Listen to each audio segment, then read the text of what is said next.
We're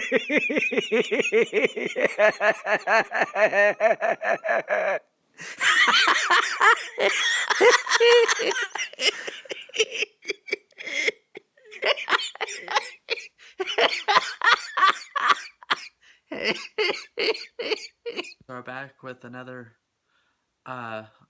unthought review of The Joker.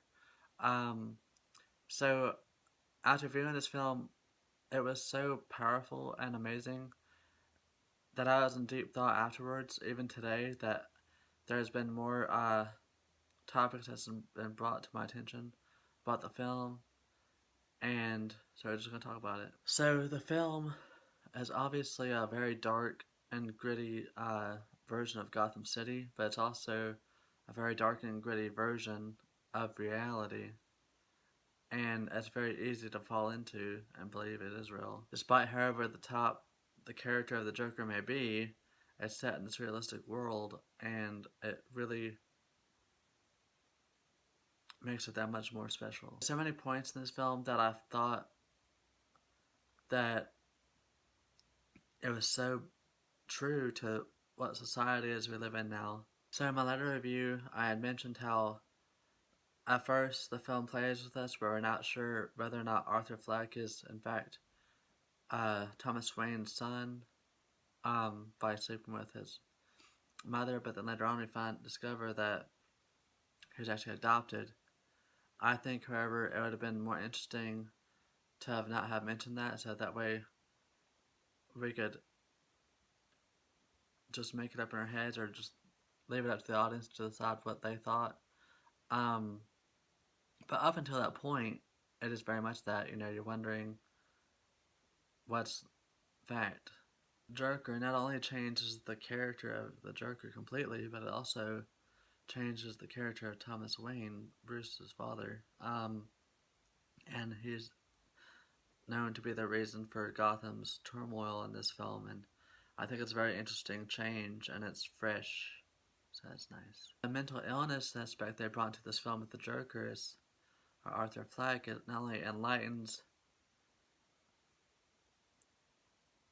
how common mental illness is, society also frowns on people like that or that are different or whatever, and it makes it that much harder to live with, honestly. This film is so realistically tragic in so many ways that it's what drives the film, and not only that, it separates a good film to a great film.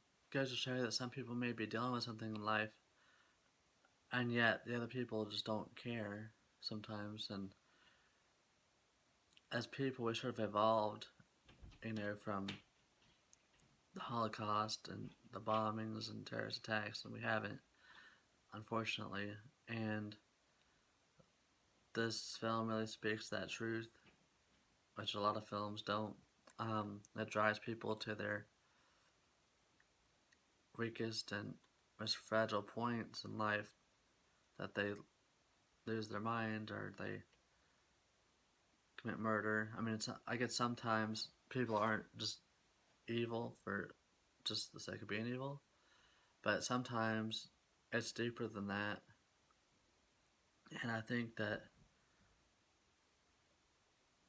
if the majority of everyday people would acknowledge those differences and not shut people out, I think that would help a lot more.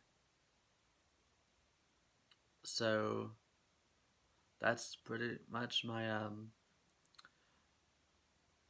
second review for The Joker. This is the first time I've done this, second reviewing.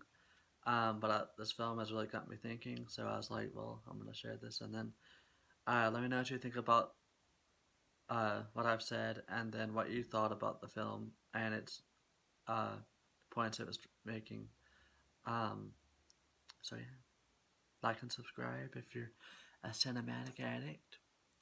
Watch some more of my videos, and you should get along just fine.